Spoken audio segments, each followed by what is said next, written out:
Gótica. Durante la Edad Media, la cultura del libro giraba en torno a los monasterios cristianos, de los cuales podría decirse que hacían de casas editoriales en el sentido moderno del término. Los libros no eran impresos, sino escritos por monjes especializados en esta tarea que eran llamados copistas. Ellos desarrollaban su trabajo en un lugar que había en la mayoría de los monasterios llamado scriptorium, que contaba con una biblioteca y un salón con una especie de escritorios similares a los atriles de las iglesias de la actualidad. En este lugar, los monjes transcribían los libros de la biblioteca, ya fuera por encargo de un señor feudal o de otro monasterio.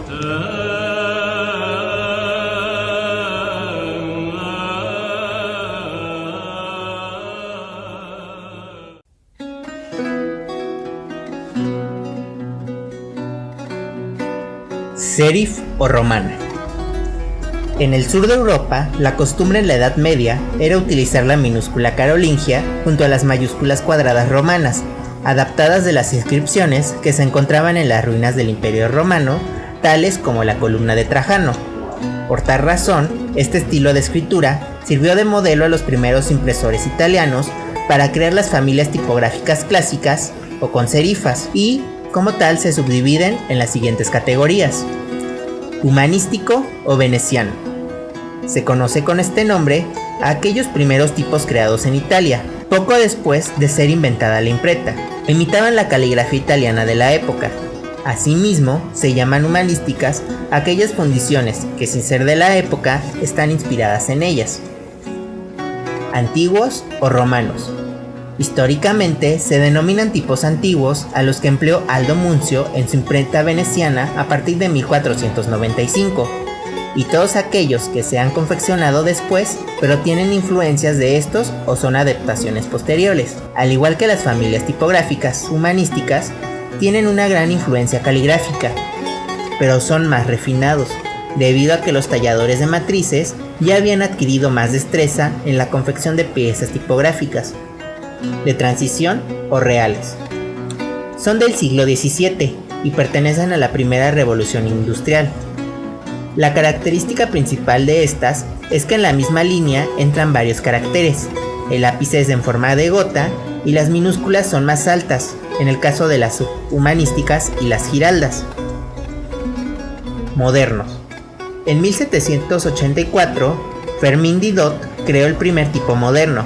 Este poseía caracteres formales tales como una profunda modulación y el contraste entre los trazos y unos remates nítidos, que en otra época no se hubiesen podido tallar. Este estilo fue mejorado con la creación del italiano Bodoni y fue empleado como texto corrido hasta principios del siglo XIX.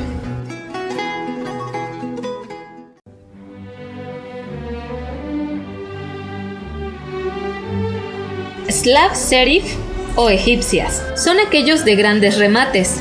También llamadas mecanas, exageran los remates de las modernas, produciendo un impactante aspecto. Estos tipos se caracterizan por su estructura monolineal y rasgos achatados. El serif es casi del mismo grosor que los bastones de las letras. Se crearon a principios del siglo XIX.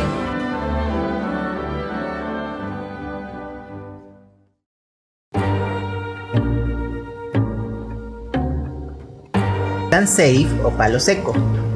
Son aquellas tipografías que no disponen de remates. No se podría establecer una fecha en la que aparecieron los primeros tipos, puesto que en algunos catálogos aparecían estas letras de caja alta y sin remates. Generalmente, este tipo de letra están divididos en 4 grandes grupos. Grotescos.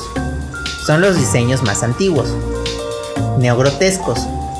Son diseños de la segunda mitad del siglo XX. Presentan trazos con modulaciones y una construcción dúctil y dócil, resultado de su cuidada corrección óptica. Es en general el grupo de tipografías de palo seco más utilizado para textos cortos y medianos. Por su buena legibilidad, se consideran los más apropiados para ser empleados en señalizaciones. Humanistas. Se presentan modulaciones en sus trazos, aunque pueden existir o no diferencias entre ellos. Se consideran las de mejor rendimiento de lectura entre las tipografías de palo seco. Geométricas.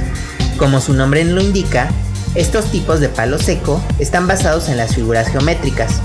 Es común encontrar en este grupo la perfecta redondez de la O y la sencilla construcción de la A minúscula. No son apropiados para bloques de texto.